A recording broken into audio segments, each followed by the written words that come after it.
I think probably it was myself. When I was first made CEO of Colgate in Canada, I was 35 years old.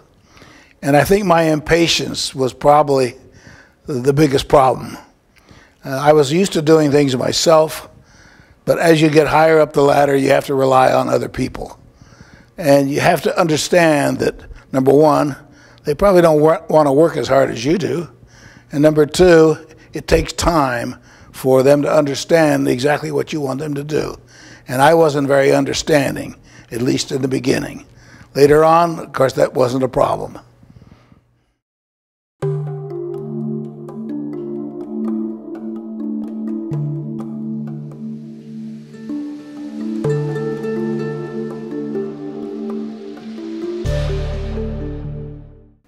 One of the biggest problems in being a supervisor or a manager or a president is you got to realize you can't do everything yourself. You cannot do everything yourself. So you got to release the authority, put people in charge and let them run their areas. If you don't have faith in the people who are management under you, then it won't work. If you're going to try to manage every little detail of a company, especially a big company, it'll be a disaster.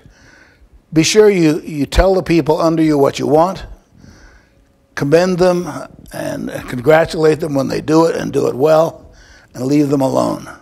Have them report it on a regular basis, but don't try to overshadow them every minute of the day.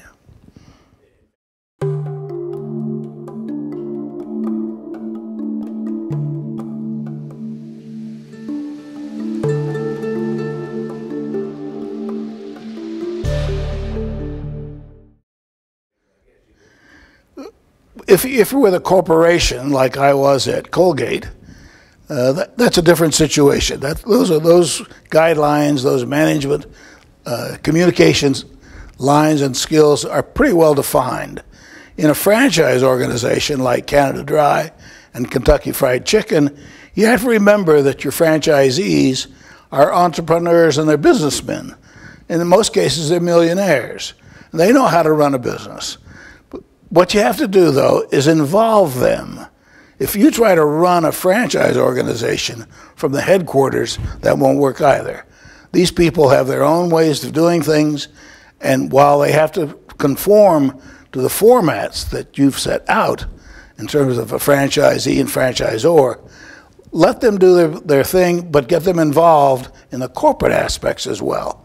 I formed a President's Club at KFC, at Kentucky Fried Chicken, and at Canada Dry. And I had these key franchisees each year sit in with me and discuss the forward thinking of the company and the business strategies we would want to employ for that year. And believe it or not, it works wonders when you get these people involved. They have great ideas too.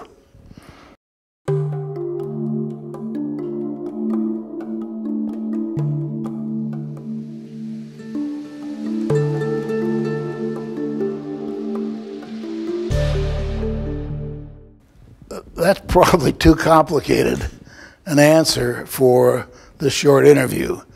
But if you have good people and they've had bad direction, then it's pretty easy when you involve them and give them good direction that's clear that they can do the job. If you've got poor people and you give them direction, then you better get rid of those people. And don't be afraid to fire people. By the same degree, don't be afraid to promote people. I think the biggest thing that I did as a CEO was to help people get promoted and to encourage people to be promoted, even take jobs outside the company that were better for them. If you can get your people into better jobs, it makes it easier for you. So don't be jealous of your authority or your title.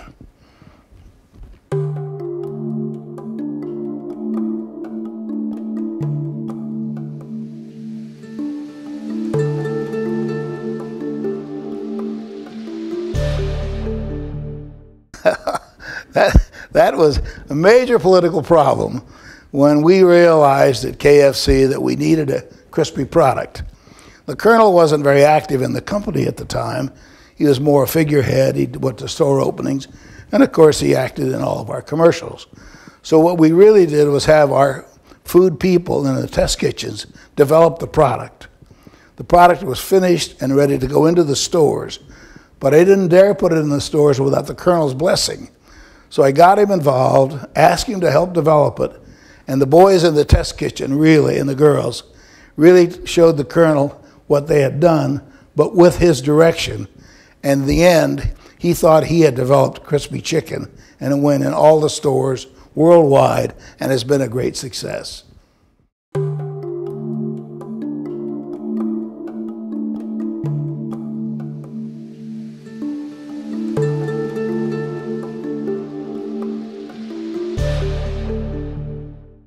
That's an easy one. That's an easy question for me. The question is, what do you do if you want to be a boss, if you want to be successful? And my answer is outwork everybody else. You just have to work hard. The work ethic today in little and big companies is terrible. Most of the kids, most of the young people complain about the work hours, complain about their money, complain about the workload. Don't do any of that. Go in with a happy attitude, work smart, work hard, work long hours, and always let it be known that you're willing to take on more responsibility, more hard work, and it'll come to you very quickly. There are very few good managers out there who are willing to work hard. And I can tell you, I've seen young people 2 and 3 years out of college, out of graduate school, become major managers in major corporations simply because they outworked everybody else.